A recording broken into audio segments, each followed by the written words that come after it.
Olá, meus queridos amigos, muito boa noite. Muito boa noite, muito boa noite aí para todos vocês. Começando, gente, com muito carinho, mais uma pílula do nosso amado Evangelho, hoje quinta-feira, dia 18 de abril, quinta-feira santa, né? Na tradição católica, cristã. Luz e paz aí para os seus corações, para as famílias, enfim, para todo mundo nessa semana tão especial, né? Relembrando a Páscoa, o renascimento de Jesus, que com certeza muitas alegrias nos traz. Bem, gente, Pílula Noturna não precisa nem falar, bate-bola do bem, você manda suas perguntas aqui pra gente, com todo carinho, lá pelo site institutonamastê.com.br.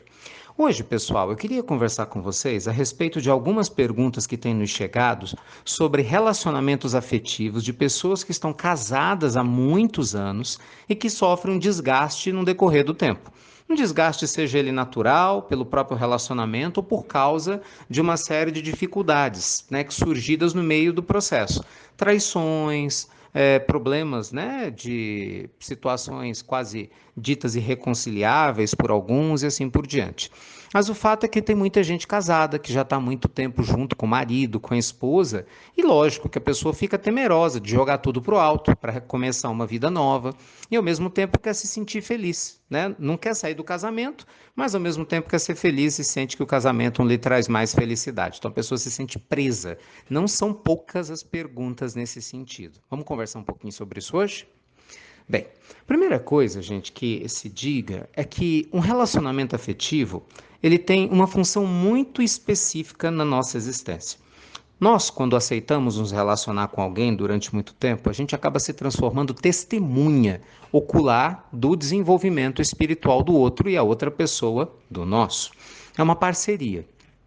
E eu acho que muitas pessoas acabam se perdendo exatamente por causa da falta dessa consciência. Quando a gente acredita que um relacionamento a dois ele existe apenas, por exemplo, né, para gerar prazer sexual, com certeza, na hora que o desejo diminui, a libido diminui, ou por uma série de motivos, né, o relacionamento já não vai lá muito bem, é claro que uma das partes, ou quem quer que você pense dessa maneira, que o sexo é que é um único objetivo ou principal de uma relação a dois ou da fidelidade, essa pessoa começa a pensar em pular cerca, ela começa a pensar em abandonar o companheiro ou a companheira, porque o prazer já não é igual a antes. Quer dizer, é como se fosse um processo descartável, né? Durante o tempo que é prazeroso me serve, agora que já não é mais prazeroso, deixa eu buscar um prazer novo. Cuidado com isso, porque é assim que a gente fazia no passado, nas existências anteriores lá atrás. Né? Vamos lembrar que os espíritos superiores, né, nos mostram que a família é uma evolução no processo da Terra. A monogamia, gente, a construção de uma relação com uma outra pessoa que a gente ame, é sim uma construção evolutiva de todos nós. Por quê? Porque nos convida a aprender, inclusive com as dificuldades de relacionamento.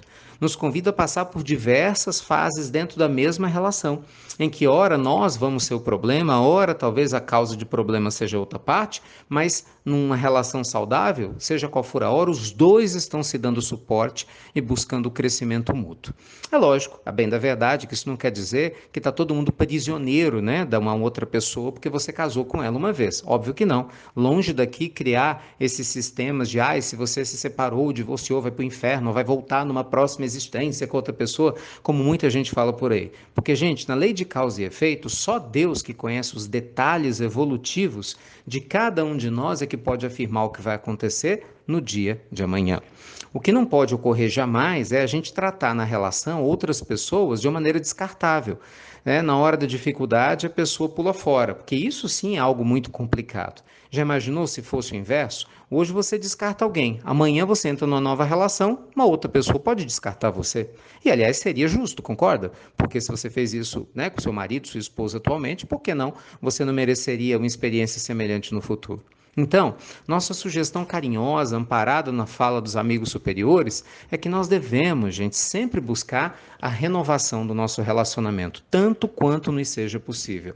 Busque uma terapia de casal, estou falando sério, isso é muito importante. Uma terapia de casal, abrindo seu coração. Busque o diálogo sincero, busque muitas vezes a paciência, que nos ajuda a relevar determinadas coisas em nome do bem maior, que muitas vezes é a família, né? Já que você pode descobrir que há um bem muito maior em se manter na relação do que sair dela. Mas é lógico que tudo isso depende também da boa vontade do outro, né? Não adianta só você querer melhorar e o outro não.